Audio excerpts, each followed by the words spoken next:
On a day traditionally marked by peace and reflection, the world woke up to the thunder of airstrike as Christmas celebrations unfolded. The United States confirmed deadly attacks on Islamic State positions in northwestern Nigeria.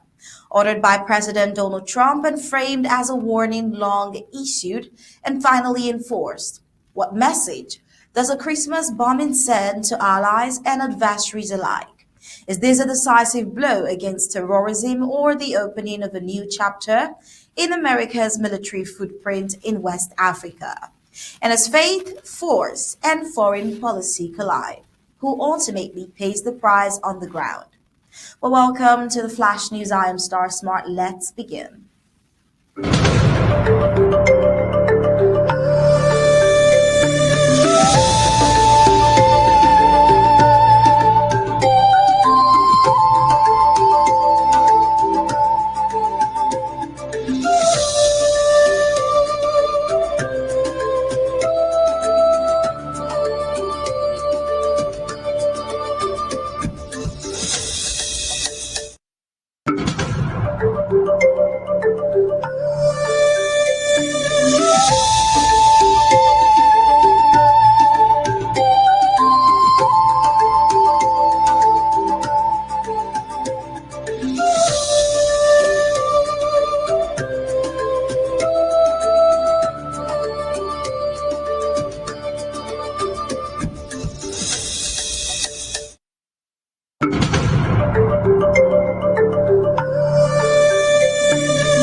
Well, the United States has carried out what President Donald Trump has described as powerful and deadly airstrikes against Islamic State groups militants in northwestern Nigeria, marking a significant escalation in Washington's direct military involvement in West Africa's fight against extremism.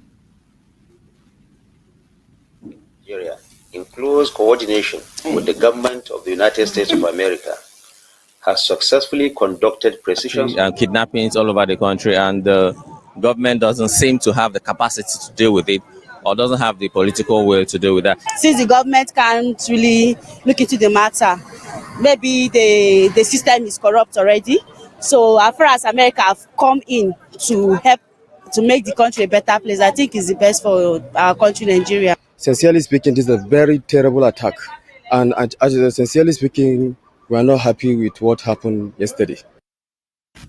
Well, that was the reaction of some concerned Nigeria's citizens. But then the Nigerian authorities confirmed the operation, saying the strikes were precision attacks on terrorist targets conducted at the request of Abuja, underscoring a deepening security partnership between the two countries. According to U.S. Africa Command, multiple ISIS fighters were killed in Sokoto State, a region that has increasingly become vulnerable to militant infiltration as insurgent groups expand beyond Nigeria's northeast. Mohammed Idris, Minister of Information, with this press statement debunked some of the fears some concerned Nigerian citizens had about the United States' perceived interference in Nigeria's governance. Let's take a listen to this. Nigeria, in close coordination with the government of the United States of America, has successfully conducted precision strike operations against two major Islamic State ISIS terrorist enclaves located within the Bauni axis of Tangaza local government area of Sokoto State. Intelligence confirmed that these locations were being used as assembly and staging grounds by foreign ISIS elements infiltrating Nigeria from the Sahel region in collaboration with local affiliates to plan and execute large-scale terrorist attacks within Nigerian territory. The precision strike operations were executed between 12 midnight and 1:30 a.m. on Friday, December 26, 2025, following explicit approval by the President of the Federal Republic of Nigeria, His Excellency President Bola Ahmed Tinubu, GCFR. The strikes were launched from maritime platforms domiciled in the Gulf of Guinea after extensive intelligence gathering, operational planning, and reconnaissance. The operation reflects growing international concern over the spread of jihadist networks in the Sahel and Lake Chad basin, where weak governance, porous borders, and economic hardship have created fertile ground for extremist recruitment.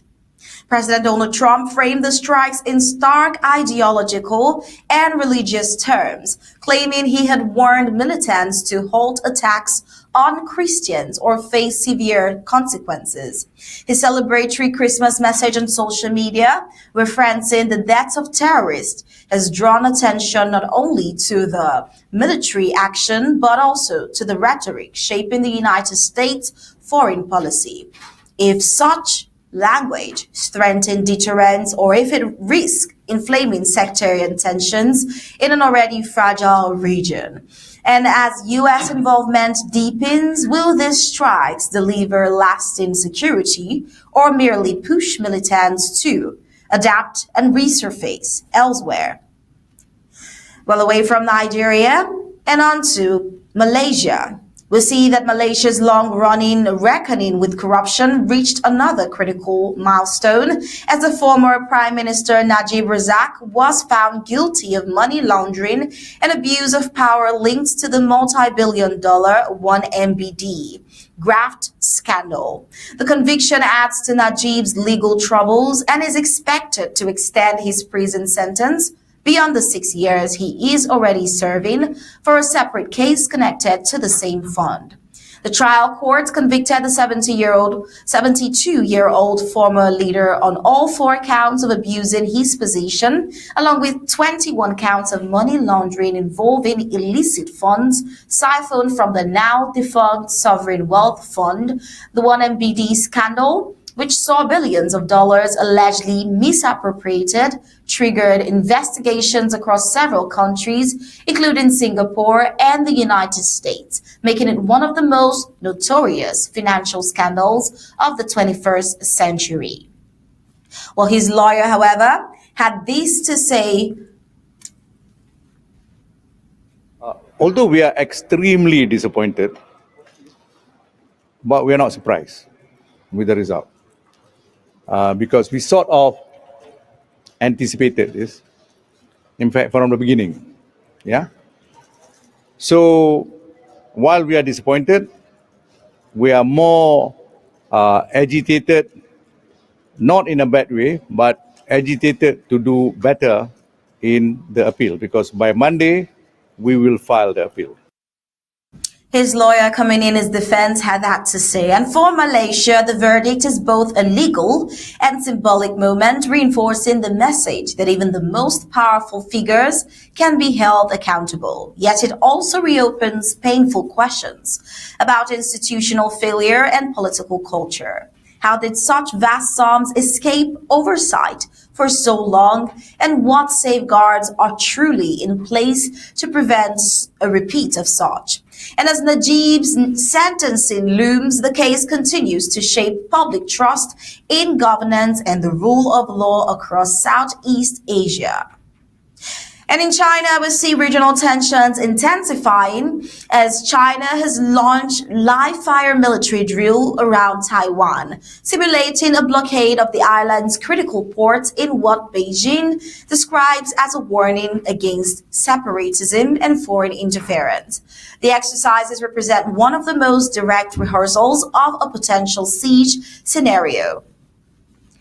We see that it raises alarm across the region and beyond, Beijing claiming Taiwan as part of its sovereign territory and has repeatedly refused to rule out the use of force to bring the self-ruled island under its control. The latest show of military strength comes shortly after a major round of U.S. arms sales to Taipei, reinforcing Taiwan's defenses but further angering Chinese authorities. For China, the drills serve both as strategic signaling and domestic messaging, projecting resolve at a time of heightened geopolitical rivalry with Washington.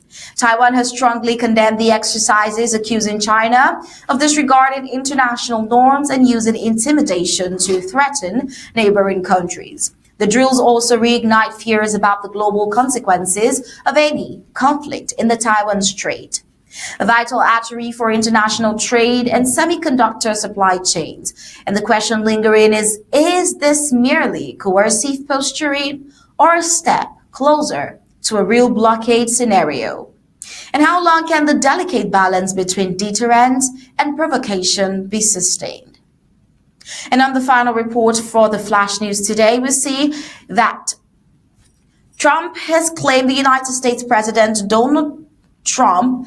He has said a potential deal to end the Russia's invasion of Ukraine is closer than ever, though he acknowledged that no clear breakthrough has yet been achieved on the most contentious issue, territory. Speaking amid a flurry of pre-New Year diplomacy, President Donald Trump suggests that it will become clear within weeks whether the conflict, which has claimed tens of thousands of lives, could be resolved. In a dramatic diplomatic push, President Donald Trump hosted Ukrainian President Volodymyr Zelensky at his Florida estate, where Zelensky described a proposed peace plan as 95% complete. Even as Russian forces launched fresh attacks on Kyiv, shortly before that meeting, Trump also held a telephone conversation with Russian President Vladimir Putin, later insisting that Moscow was serious about pursuing peace despite the ongoing strikes. The parallel talks highlight both the urgency and fragility of the movement. While momentum toward dialogue appeared to be building, the question of territorial control remains deeply divisive and emotionally charged. Can any agreement hold without addressing Ukraine's sovereignty concerns and Russia's strategic demands? And will words about peace translate into action on the battlefield, or is this another pause in a war that has repeatedly defied diplomatic timelines? Well, we cannot answer that right now for sure, but we hope that the coming days will give clarity to this update on the Russian-Ukraine war and more. But for now, we want to say thank you for joining in on today's Flash News. Just stay tuned. Coming up next will be Undaunted.